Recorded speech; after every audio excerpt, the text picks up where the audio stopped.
La représentante spéciale du secrétaire général des Nations Unies en Côte d'Ivoire chez le président Alassane Ouattara pour lui faire le point des activités de l'ONU en Côte d'Ivoire. Et puis 8 projets de loi concernant le domaine de l'aviation civile adoptés au Parlement. Le processus de certification de l'aéroport d'Abidjan est donc en bonne voie. Ebola pourrait provoquer en décembre 5 000 à 10 000 nouveaux cas par semaine en Afrique de l'Ouest si rien n'est fait, a indiqué mardi l'OMS. Bienvenue à tous dans ce journal. Le gouvernement a décidé hier d'interdire l'importation et la commercialisation des postes téléviseurs analogiques. Au cours de ce Conseil des ministres, le président de la République a instruit le gouvernement de mettre de l'ordre dans la gestion des missions. La synthèse de cette réunion avec Jérôme Kofi Aboulé. Du passage au numérique, le basculement total va se faire en juin 2015. Par conséquent, pour une adaptation adéquate à cette nouvelle donne, des changements notables s'imposent. C'est tout le sens de la mesure prise en Conseil des ministres ce jeudi 16 octobre 2014. Mesure portant interdiction de l'importation et de la commercialisation des postes téléviseurs analogiques. Des postes qui ne sont pas conformes aux normes de diffusion et de compression qui ont été arrêtés dans le cadre de la migration vers la TNT, la télévision numérique terrestre. Il est important donc d'éviter de surprendre nos populations à la date de l'échéance. Et c'est pour cela que ces mesures-là sont prises dès à présent pour interdire l'importation d'équipements de télévision qui ne sont pas compatibles avec les normes de diffusion et les normes de compression en Côte d'Ivoire. Une échéance a été fixée. En ce qui concerne notre sous-région, cette échéance a été fixée au 17 juin 2015. 17 juin 2015, donc, notre diffusion va passer de l'analogique au numérique, ce qui va permettre un grand nombre d'avantages, notamment avoir plus de chaînes, avoir plus de qualité. Une autre mesure au cours de ce conseil, celle relative au développement de l'aquaculture en Côte d'Ivoire. La mise en place de la contrepartie ivoirienne au financement et à la mise en œuvre du projet de développement durable de la pêche et de l'aquaculture en Côte d'Ivoire. Ce projet est mené en partenariat et je devrais dire même avec l'appui du gouvernement de la République fédérale du Brésil. C'est un projet important qui va permettre de relancer en Côte d'Ivoire l'aquaculture, donc la production de poissons à grande échelle. Comme vous le savez, notre gouvernement travaille sur la problématique de la vie chère et l'une des réponses à apporter par rapport à cette problématique, c'est de relever fortement nos productions. Qu'elles soient agricoles, qu'elles soient halieutiques, qu'elles soient dans d'autres domaines, mais relever fortement nos productions. Et avec le Brésil, ce partenariat a été mis en place. Le Brésil nous a approvisionnés en alevins. Ces alevins vont être, dans un premier temps, mis en quarantaine, élevés jusqu'à un certain stade, puis vont permettre d'ensemencer, en quelque sorte, une dizaine de fermes pilotes qui, à ce stade, sont déjà sélectionnées. Par ailleurs, appelé à réagir à l'invitation du président du FPI demandant à son parti de reprendre sa place à la CEI, le porte-parole du gouvernement a indiqué que l'État, qui a toujours travaillé dans ce sens, ne peut que s'en féliciter. Le prochain Conseil des ministres aura lieu le mercredi 22 octobre 2014 au Palais présidentiel. Et c'est en fin de matinée d'hier que le président Alassane Ouattara a reçu la représentante spéciale du secrétaire général de l'ONU en Côte d'Ivoire. Aïchatou Mendaoudou a indiqué être venu voir le chef de l'État pour lui faire le point des activités de l'ONU en Côte d'Ivoire. Jérôme Kofi Aboulé. Une rencontre en début d'après-midi, celle d'environ une trentaine de minutes entre le président de la République Alassane Ouattara et la représentante spéciale du secrétaire général de l'ONU en Côte d'Ivoire, Aïchatou Mendaoudou, ce jeudi 16 octobre 2014. Pour la représentante onusienne, c'est encore une occasion, comme lors des précédentes entrevues, de rendre compte au chef de l'État des activités de l'ONU en Côte d'Ivoire. Entre autres sujets évoqués, le processus électoral. J'ai fait le compte-rendu des bons offices que je mets en œuvre ici en Côte d'Ivoire. Et aussi, je lui ai rendu compte de la visite de la mission que nous avons reçue, qui est venue de New York pour faire l'évaluation des besoins en matière électorale de la Côte d'Ivoire. Pour Aïchatou Mindaoudou, le plaisir a toujours été le même de rencontrer le président de la République, Alassane Ouattara, en vue de la contribution de l'ONU à la bonne marche de la nation ivoirienne. L'ONUCI qui réaffirme son soutien à la CEI, la représentante spéciale du secrétaire général de l'ONU en Côte d'Ivoire a inauguré la première salle d'archives de l'institution. Avec cette nouvelle salle, la CEI va pouvoir retracer et stocker tous les documents nécessaires en vue d'organiser les élections libres et transparentes en 2015. Maïsako. Une salle d'archives pour la commission électorale indépendante. Elle est la toute première de l'institution. Son aménagement et son équipement ont été entièrement financés par l'ONUCI, l'opération des Nations Unies en Côte d'Ivoire. La nouvelle salle d'archives a été inaugurée ce jeudi par le président de la commission électorale indépendante et la représentante spéciale du secrétaire général des Nations Unies en Côte d'Ivoire. Les élections qui se dressent devant nous se tiendront dans un contexte de normalité institutionnelle avérée. Mais la capitalisation des acquis du passé nous sera, je n'en doute pas, d'un concours précieux pour notre réussite.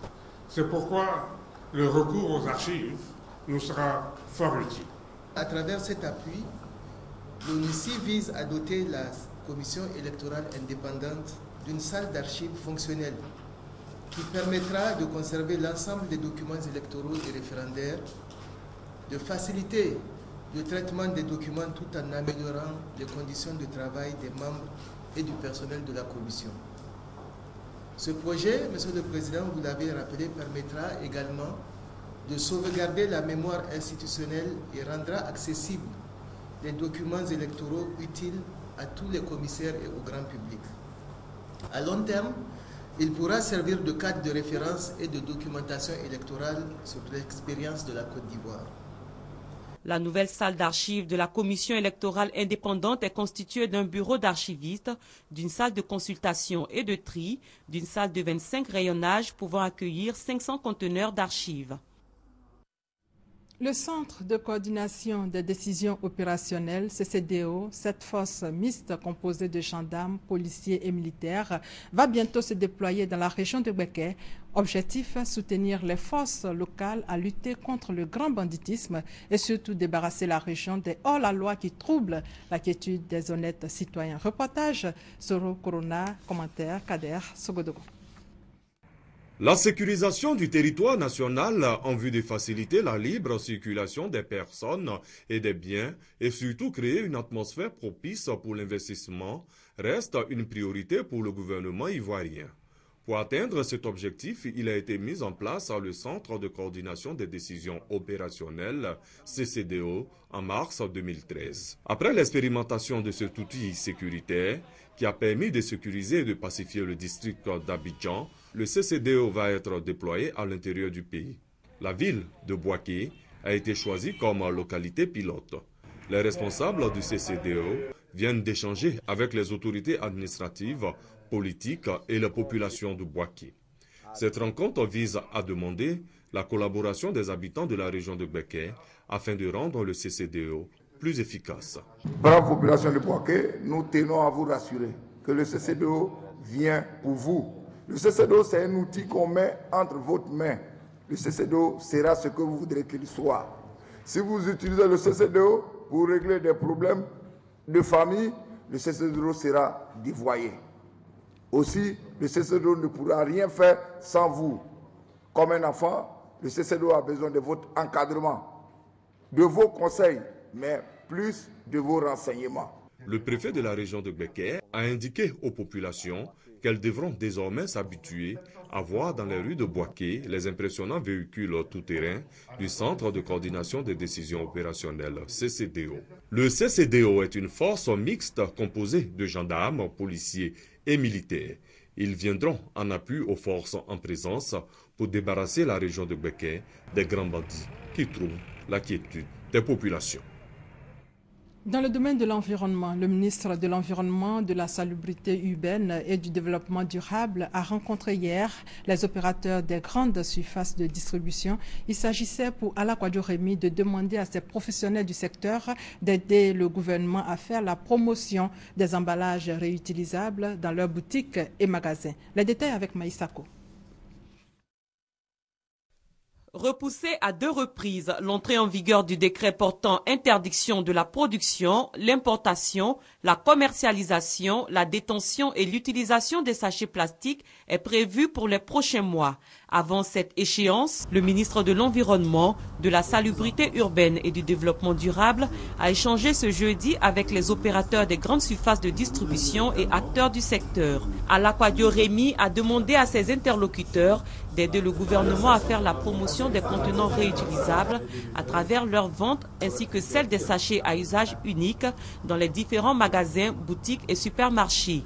Une façon pour eux de contribuer à la diminution, voire la disparition des centaines de milliers de déchets plastiques du paysage ivoirien. Le gouvernement veut orienter le comportement des populations vers l'utilisation de contenants réutilisables. Pour favoriser cela, nous envisageons de faire en sorte qu'il n'y ait plus de contenants jetables qui soient gratuits. Nous avons donc testé cette recommandation auprès des professionnels de la distribution.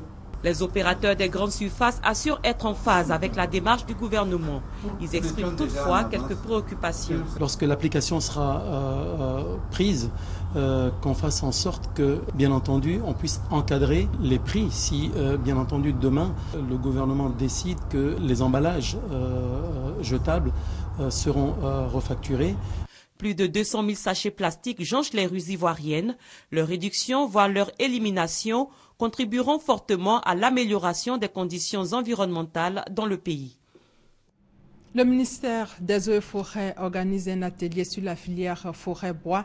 En clair, il s'agit pour le ministère d'assurer la traçabilité des essences ivoiriennes et faire du facteur bonne gouvernance un levier pour assainir le milieu. Abou Sanogo. La quasi-totalité du bois exporté de la Côte d'Ivoire sur le marché européen est frauduleux. C'est ce que révèle l'Union européenne. Cette absence de traçabilité du bois ivoirien est la première cause de la déforestation en Côte d'Ivoire. Le ministère des Eaux et Forêts, de concert avec l'Union européenne, a décidé d'introduire désormais la bonne gouvernance dans le secteur, d'où le projet intitulé « Négociation de l'accord de partenariat volontaire » APV-FLEG, mis en œuvre depuis 1 an et demi. Il y a un réel intérêt des 2 parties de travailler ensemble pour améliorer la gouvernance forestière en Côte d'Ivoire. Donc pendant 5 ans, on a exploité, on a géré les ressources forestières d'une manière non durable. Étant donné qu'aujourd'hui, on voit qu'il y a une réelle problématique et régression des forêts. Donc c'est très urgent pour la Côte d'Ivoire, l'Union européenne, de travailler ensemble. Le projet APV-FLEG vise un deuxième objectif, assurer l'approvisionnement du marché local en bois, car les exploitants à ce jour s'intéressent seulement à l'exportation. Le terme du projet APV-FLEG est prévu pour 2017 et devrait permettre d'assainir le milieu du bois en Côte d'Ivoire. La prise en compte du genre dans la gestion de l'eau, c'était le thème d'une conférence de presse organisée par l'organisation non gouvernementale Les Amis de Mans. La conférence a été prononcée par M. Henri Bégoré, président du partenariat français pour l'eau. Le compte-rendu est de Serge Gongoumé. Inondations dues aux pluies, érosion maritime causée par le réchauffement climatique, pénurie d'eau générée par le tarissement de la nappe phréatique, déchets de toute nature polluant les cours d'eau, ce sont autant de menaces qui planent sur notre accès à l'eau et qui font de la problématique de gestion de l'eau une question brûlante de l'heure. Pour apporter des réponses à cette préoccupation, l'ONG, l'association Les Amis de la ville de Mans, initie une plateforme de partage d'expériences. Pour le professeur Henri Bégoré, président de la structure dénommée Partenariat français pour l'eau, une gestion efficiente de l'eau passe nécessairement par une action commune.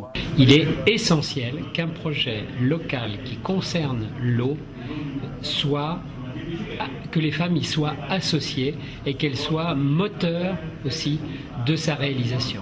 Et dans les endroits où on l'a mis en place, on a une réussite de ces programmes et malheureusement un échec là où on ne l'a pas mis en place. La Côte d'Ivoire est un grand pays, beaucoup d'acteurs et il faut que tout le monde soit associé. Le partenariat français pour l'eau a signé une convention avec le partenariat national pour l'eau de Côte d'Ivoire. Cette convention a été rendue possible grâce à l'association des Amis de la ville de Mans.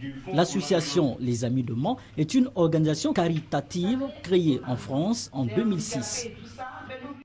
Et l'ouest de la Côte d'Ivoire est une grande zone productrice de café et de cacao. Pendant les crises successives, cette partie du pays a enregistré plusieurs cas de fuite vers les pays limitrophes. La campagne 2014-2015 à l'ouest s'est fixée comme objectif 0 cas de fuite vers les pays limitrophes. Le Conseil Café-Cacao a donc initié la semaine dernière à Mans une rencontre d'information et de sensibilisation à l'endroit des acteurs de la filière. Regardez. Les échanges entre les acteurs de la filière café-cacao de l'Ouest ont permis d'être informés sur les nouvelles donnes de la campagne 2014-2015. Produire du cacao et du café de qualité et agir dans une synergie d'action afin d'enrayer le phénomène de la fuite vers les pays limitrophes. Il s'agit de faire prendre conscience à nos parents et aux différents acteurs, notamment les acheteurs, de la nécessité que le produit de Côte d'Ivoire soit vendu en Côte d'Ivoire. Parce que c'est de ce produit que nous tirons les ressources pour financer les activités de développement. Les producteurs s'engagent à hisser la région au rang des meilleurs. L'ouest de la Côte d'Ivoire produit plus de 70 000 tonnes de cacao et 35 000 tonnes de café par an. À Bouaké, c'est le Conseil du coton et de l'ANACAD qui veut rendre la filière attractive et compétitive à travers des ateliers régionaux sur la commercialisation de la noix de cajou de la campagne 2014. Le Conseil a recueilli des propositions pour l'amélioration de la filière. Reportage sur le Corona, commentaire Charles Tatou. Pour la campagne de la commercialisation de la noix de cajou au titre de l'année 2014, le Conseil du coton et de l'ANACAD a fait une prévision de 500 000 tonnes. Et au terme des opérations de vente, plus de 112 000 tonnes supplémentaires ont été commercialisées, dont 39 000 tonnes pour la région de Bouaké, soit 7% de la production nationale. L'antenne régionale du Conseil du coton et de l'ANACAD de Bouaké a initié un atelier régional pour faire le bilan de cette campagne. Cette rencontre bilan vise à faire ressortir les forces et faiblesses des dernières réformes enregistrées dans la filière ANACAD par le gouvernement. Pour nous, il était important de se rapprocher des populations, des acteurs qui ont pris part à cette campagne pour voir si effectivement ces dispositions ont été respectées et puis ont donné les résultats escomptés. Le corps préfectoral, les acheteurs et les producteurs ont fait des propositions pour la réussite de la campagne 2015. La mise à disposition de la sachérie dès le mois de décembre, l'implication entière des préfets et sous-préfets dans l'encadrement des paysans. Les acheteurs de la filière ANACAD se sont félicités de la stabilité du prix d'achat de la campagne qui est resté à 225 francs toute la campagne. Le Conseil du coton et de l'ANACAD a exhorté les producteurs à mettre l'accent sur la qualité afin de garantir un meilleur prix d'achat bon champ. Pour la campagne 2015, la Côte d'Ivoire compte produire environ 600 000 tonnes de noix de cajou. Au chapitre santé, depuis l'apparition de la fièvre à virus Ebola dans la sous-région, le gouvernement ivoirien a pris des mesures préventives. Aujourd'hui, la communauté burkinabé, à travers le Conseil national des Burkinabés de Côte d'Ivoire, s'implique dans la prévention et la sensibilisation. Une campagne est donc initiée pour informer les populations des zones rurales sur les risques et menaces de cette maladie. Kwasi Mamadou. Yakassa Tobrou, chef-lieu du département situé dans la région de Lamé, au sud de la Côte d'Ivoire. Ici, la communauté burkinabé est estimée à plus de 5000 âmes, investies principalement dans l'agriculture et le transport. Cette communauté est dirigée désormais par El Hadji Mamadou Traoré, qui s'engage au respect des us et coutumes du peuple acquier, mais également pour le renforcement de la cohésion sociale. La cérémonie de son installation qui a réuni tous les burkinabés du département a été l'occasion pour Mamadou Salogo, président du Conseil national des Burkinabés de Côte d'Ivoire, de sensibiliser ses compatriotes sur les dangers liés à la fièvre à virus Ebola. Il faudrait sensibiliser la population, surtout ceux qui sont vulnérables. Vous savez, à Yakassa Tobrou, j'ai beaucoup de compatriotes dans les campements, dans les champs, dans les usines, mais qui n'ont pas le temps souvent de regarder la télévision. Donc il faut quelqu'un qui vienne leur parler, qui vienne leur dire attention, il y a une maladie qui sévit, il faut arrêter de manger la viande de brousse, il ne faut pas chasser les animaux, que le gouvernement a cité. Tout ça là, il faudrait expliquer à mes parents que la plupart du temps n'ont pas eu la chance d'aller à l'école. Salogo Mamadou a aussi exhorté la communauté burkinabé à être des relais dans cette large campagne de sensibilisation sur la fièvre à virus Ebola, car cette maladie a déjà fait plus de 4000 victimes. Propos soutenus par le préfet du département de Yakassé à Tobrou. Samuel Seri a invité la communauté à multiplier les séances de sensibilisation pour que la Côte d'Ivoire soit définitivement épargnée de cette maladie. Après Yakassé à Tobrou, le président du Conseil national des Burkinabés de Côte d'Ivoire mettra le cap sur d'autres régions en vue de sensibiliser ses compatriotes sur la fièvre à virus Ebola. Aucun cas en Côte d'Ivoire, mais l'épidémie d'Ebola pourrait provoquer en décembre 5 000 à 10 000 nouveaux cas par semaine en Afrique de l'Ouest, a indiqué mardi l'OMS. Le virus a fait plus de 4 400 morts en Afrique de l'Ouest. Et pour coordonner la lutte contre Ebola, les ministres de la Santé de l'Union européenne se sont réunis hier à Bruxelles. Mais Kofi Annan critique la lenteur de réaction des pays riches. Pour l'ancien secrétaire général des Nations Unies, la communauté internationale ne s'est vraiment réveillée que lorsque la maladie est arrivée en Amérique et en Europe. Les cadres de la sous-préfecture de Bédiala, dans le Haut-Sassandra, épousent l'idée du chef de l'État qui est de faire de la Côte d'Ivoire un pays émergent à l'horizon 2020. Pour réaliser cet objectif, ces cadres ont décidé de penser au développement de leur région pour le bonheur des populations. Commentaire, Chantal Eouma Akanda.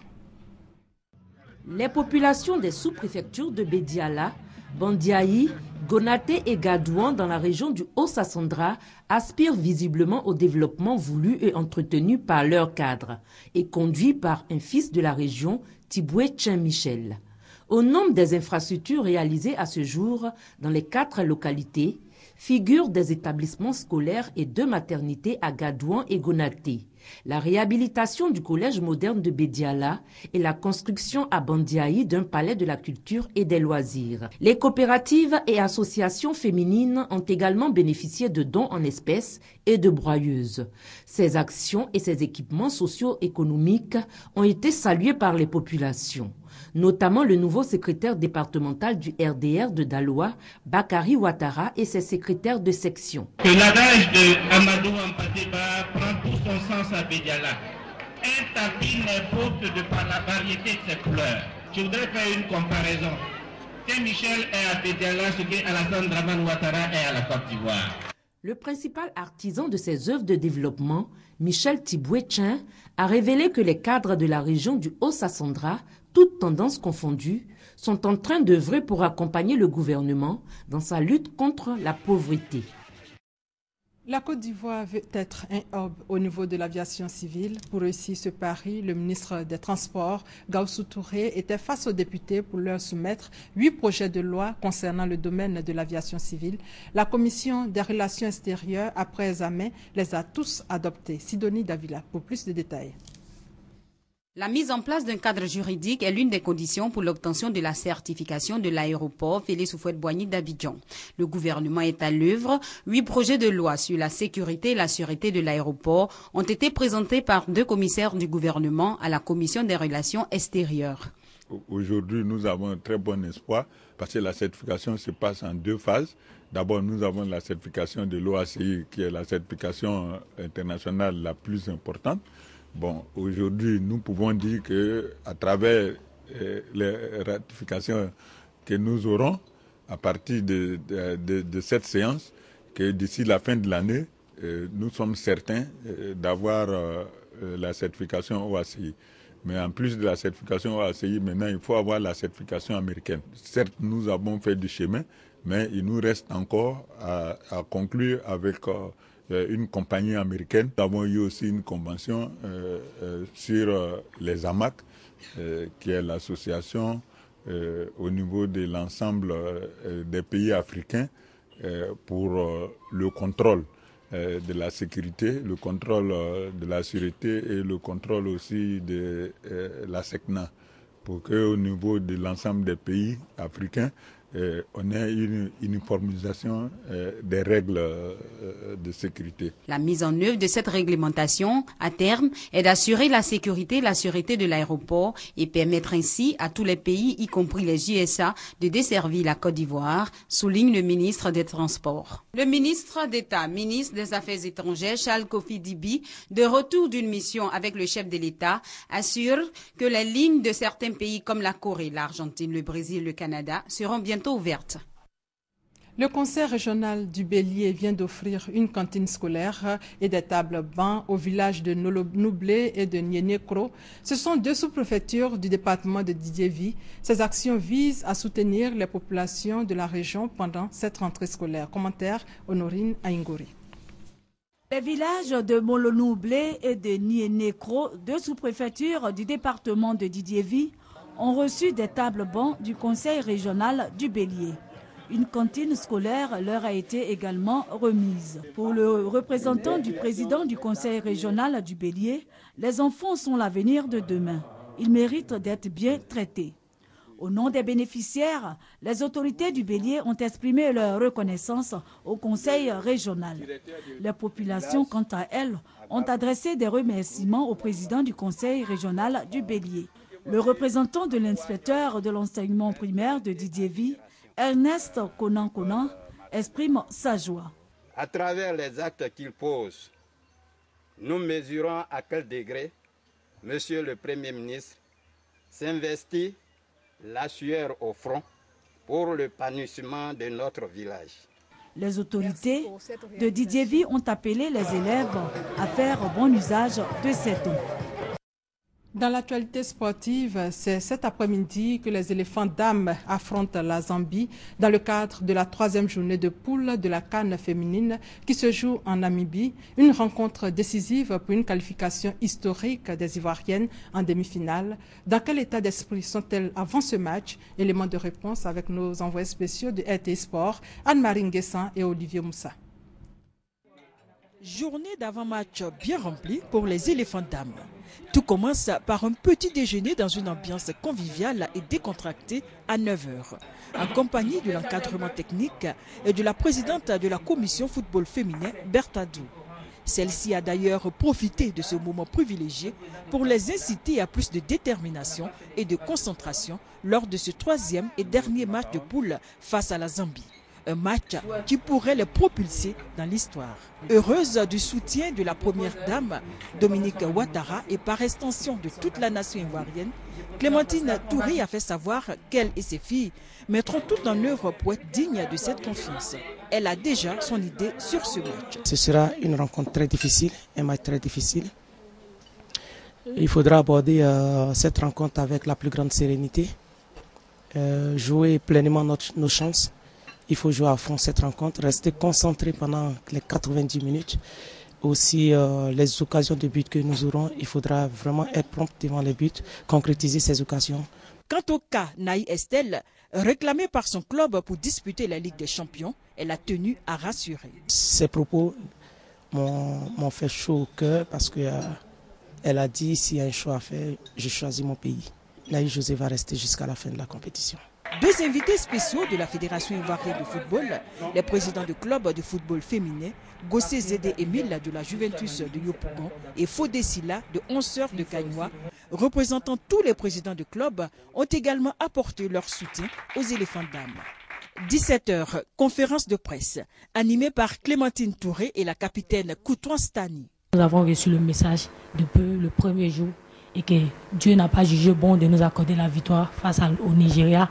Il a permis que nous puissions être remotivés grâce au soutien de la première dame qui est notre première capitaine et nous avons mis en pratique ce qu'elle nous a envoyé comme message. Et je pense que ce message continue de nous motiver pour pouvoir encore relever le défi qui nous attend. Je n'ai pas de joueuse à l'infirmerie. J'ai mon effectif. Tout le monde est là, tout le monde se porte bien.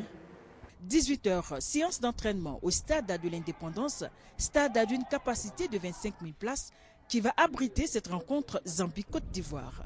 Clémentine Touré et ses filles ont fait les derniers réglages avant cette importante rencontre prévue ce vendredi 17 octobre à 15h GMT. Et bonne chance aux éléphantes. Et c'est la fin de ce 13h. Merci de votre fidélité.